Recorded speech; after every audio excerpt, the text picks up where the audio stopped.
के समाज के दो रूप आपको हम आज दिखाने वाले हैं। एक रूप तो वो है, आजकल सैयारा नाम की एक फिल्म थिएटर्स में दिखाई जा रही है, जिसे कहा जा रहा है कि सुपरहिट फिल्म है। आपने भी सोशल मीडिया पर बहुत सारे ऐसे युवाओं की तस्वीरें देखी होंगी, वीडियोस देखे होंगे, जो सैयारा फिल्म को देखकर रो रहे हैं, बहुत भावुक हो रहे हैं। पूरी दुनिया कह रही है कि क्या सुपरहिट फिल्म बनाई है। लेकिन इस फिल्म की जो कहानी है वो क्या कहानी है? वो कहानी ये है कि कैसे आप अपने एक पार्टनर के प्रति शिद्दत से प्यार करते हैं और उसे छोड़कर आप कभी नहीं जाते। उसके लिए आप कुछ भी करने के लिए तैयार हैं। और दूसरा रंग यह है कि हमारे देश में एक नई स्टडी में यह पता चला है कि विवाह के बाद बड़ी संख्या में लोग अब बेवफा हो रहे हैं।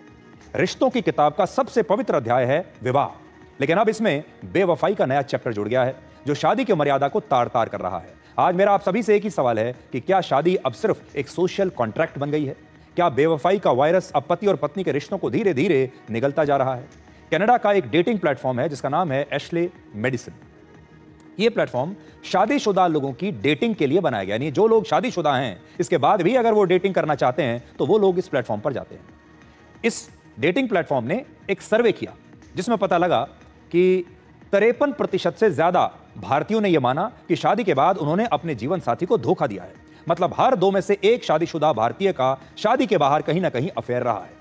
भारत में शादी को 7 जन्मों का बंधन माना जाता है। आज उसी देश में शादी के बाद बेवफाई का ग्राफ सबसे तेजी से ऊपर जा रहा है।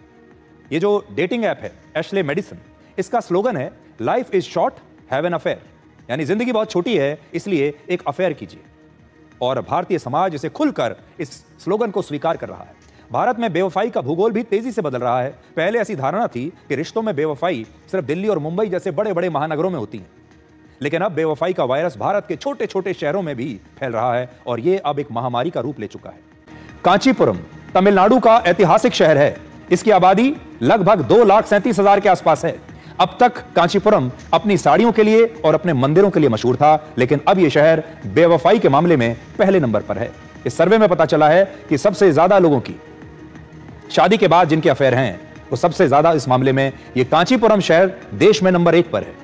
लखनऊ, देहरादून, जयपुर और चंडीगढ़ जैसे टियर 2 सिटीज में एक्स्ट्रा मैरिटल अफेयर्स तेजी से बढ़ रहे हैं। रायगढ़ जैसे छोटे शहर में भी शादी के बाद अब अफेयर्स का ट्रेंड बढ़ रहा है। चौंकाने वाली बात यह है कि मुंबई इस सूची से अभी बाहर है, लेकिन बेवफाई में देश की राजधानी दिल्ली ने नया कीर्तिमान स्थापित कर दिया है। दिल्ली और एनसीआर के 9 इलाकों ने इस लिस्ट में टॉप 20 में अपनी जगह बनाई है और बेवफाई में सेंट्रल दिल्ली यानी केंद्रीय दिल्ली का पूरे भारत में दूसरा स्थान है। इस लिस्ट में साउथ दिल्ली, ईस्ट दिल्ली और वेस्ट दिल्ली जैसे इलाके भी शामिल हैं। इसका मतलब यह हुआ कि दिल्ली के कोने कोने में बेवफाई की कोई ना कोई कहानी आपको दिखाई देगी। दिल्ली और एनसीआर में 20% अफेयर्स अपने ही ऑफिस के सहकर्मियों के साथ हो रहे हैं। अगर दिल्ली में शादीशुदा रिश्तों में धोखेबाजी का ग्राफ यूं ही बढ़ता रहा तो दिल्ली बहुत जल्द भारत की बेवफाई की राजधानी भी बन सकती है। सिर्फ इन आंकड़ों की बात नहीं है, आजकल देश भर में बेवफाई की खबरें हर दिन ट्रेंड करती हैं। आपने सुना होगा पत्नी ने प्रेमी के साथ मिलकर अपने पति को मार डाला, हत्या कर दी। अवैध रिश्तों के कारण पति, ऐसी खबरें अखबार में हर रोज आपको पढ़ने को मिलती हैं। आजकल ओटीटी प्लेटफॉर्म्स पर दिखाई जाने वाली वेब सीरीज और फिल्मों में भी शादी के बाद अवैध रिश्तों को बहुत ग्लैमरस अंदाज में पेश किया जाता है। इनमें शादी को एक समझौते की तरह दिखाया जाता है और अवैध रिश्तों को एक आजादी के तौर पर प्रदर्शित किया जाता है।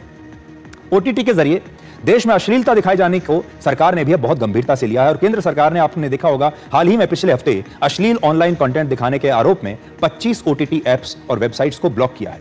आजकल सभी के हाथ में मोबाइल फोन है और उस मोबाइल फोन में दर्जनों ऐसे ऐप्स हैं जो शादीशुदा लोगों को भी नया पार्टनर ढूंढने के लिए प्रेरित करते हैं। शादी के विरोध में एक पूरी अर्थव्यवस्था और एक पूरा की पूरा इकोसिस्टम काम कर रहा है जो आपसे ये कहता है कि शादी के बाहर भी जिंदगी है, जो लगातार विवाह में बढ़ते असंतोष की आग में घी डालने का काम करता है। आज भारत में डेटिंग एप्स का बाजार 5,000 करोड़ रुपए का है और वर्ष 2030 तक यह बढ़कर 8,600 करोड़ का हो जाएगा। 2019 में भारत में 2 करोड़ लोग डेटिंग एप्स का इस्तेमाल करते थे और 2023 में यह संख्या बढ़कर 8 करोड़ से ज्यादा हो गई। आज 10 करोड़ से ज्यादा लोग भारत में डेटिंग एप्स का इस्तेमाल करते हैं। हम सभी की आंखों के सामने अवैध रिश्तों को फैशनेबल बनाने का यह खेल चल रहा है। रिश्तों में बेवफाई की चाहे जितनी भी मार्केटिंग कर ली जाए, इससे अपराध कम नहीं होता, चाहे पहले का हो या फिर बाद का, चाहे पूर्व हो या फिर पश्चिम। आज भी वैवाहिक बंधन की पहली शर्त ईमानदारी है, लॉयल्टी है। और अगर ऐसा नहीं होता तो अमेरिका में एक बड़ी कंपनी के सीईओ और उनकी एचआर मैनेजर के साथ तस्वीरें वायरल होने के बाद ना ही उन्हें सफाई देनी पड़ती और ना ही उन्हें कंपनी से हटाया जाता। आपको याद होगा एक बड़े कॉन्सर्ट में अभी ये दोनों लोग दिखाई दिए थे। यानी वैवाहिक बंधन में बेवफाई किसी भी समाज में स्वीकार्य नहीं है, चाहे वो पश्चिमी देशों का आधुनिक समाज ही क्यों ना हो। हम आज ये बिल्कुल नहीं कह रहे कि अगर किसी वजह से किसी शादी के संबंध को निभाना मुश्किल हो रहा हो तो उससे अलग होने का फैसला गलत है। एक शादी से अलग होने का फैसला किसी की भी व्यक्तिगत आजादी या स्वतंत्रता है जो हर लड़के या लड़की को मिलनी चाहिए। हम सिर्फ ये कहते हैं कि जब तक आप किसी वैवाहिक बंधन में रहें तब उसे 100% ईमानदारी के साथ निभाएं, उसमें धोखेबाजी की कोई गुंजाइश नहीं होनी चाहिए। इससे पहले कि भारत में भी शादी सिर्फ एक इवेंट बनकर रह जाए, रिश्तों में वफादारी एक आउटडेटेड वर्ड बन जाए, हमें लगता है कि पूरे समाज को शादी के बारे में नए सिरे से सोचना होगा। इन दिनों भारत में एक नई फिल्म सैयारा की बड़ी चर्चा हो रही है। यह फिल्म एक लड़का और लड़की की लव स्टोरी है जो एक दूसरे के लिए बहुत ही डेडिकेटेड है, एक दूसरे के लिए बहुत समर्पित है। नई जनरेशन के प्यार पर बनी इस फिल्म को देखकर हमारे देश के न जाने कितने युवा सिनेमा हॉल में जाकर रो रहे हैं, बेहोश हो रहे हैं, इस पर रील्स बना रहे हैं, भावुक हो रहे हैं। इस फिल्म को लेकर युवाओं का रिएक्शन देखकर यह लगता है कि क्या रिश्तों को लेकर भारत आज कंफ्यूज्ड है। एक तरफ रिश्ते में प्यार और ईमानदारी वाली फिल्में हिट हो रही हैं और दूसरी तरफ भारत में बेवफाई भी बढ़ती जा रही है। सैयारा फिल्म में नई पीढ़ी के प्यार को सेलिब्रेट किया जा रहा है, यह अच्छी बात है, लेकिन आज हमें विवाह को भी सेलिब्रेट करना नहीं भूलना चाहिए। विवाह के पवित्र बंधन पर फिल्में और वेब सीरीज बननी चाहिए। यह भी दिखाया जाना चाहिए कि तमाम समझौतों और शिकायतों के बाद भी पति और पत्नी का रिश्ता हमारे समाज का सबसे मजबूत बंधन है, जहां पति और पत्नी हर रोज भले ही अपने प्यार का इजहार न करते हो लेकिन आखिरी सांस तक एक दूसरे के साथ देने की कोशिश जरूर करते हैं। ठीक हमारे माता पिता की तरह जिनकी जिंदगी में कोई वैलेंटाइंस डे नहीं था, जो हर साल छुट्टियां लेकर किसी हिल स्टेशन पर वेकेशन के लिए नहीं जाते थे और अपने प्यार को साबित करने के लिए कोई रील्स या स्टेटस भी नहीं लगाते थे, लेकिन वो आज भी वैवाहिक रिश्ते की पवित्रता और उसके सम्मान में गहरी आस्था रखते हैं। तो आज हमें रिश्तों की मर्यादा सीखने के लिए शायद कहीं बाहर जाने की आवश्यकता नहीं है। हमारे माता पिता ही रिश्तों की मर्यादा के सबसे बड़े रोल मॉडल महामारी का रूप ले चुकी है। अंतर्राष्ट्रीय online market research company YouGov के एक सर्वे में पता चला कि ब्राजील और भारत में बेवफाई करने वालों की संख्या पूरी दुनिया में सबसे ज्यादा है। एक्स्ट्रा मैरिटल अफेयर्स में दुनिया के टॉप 5 देश कौन से हैं जरा देखिए।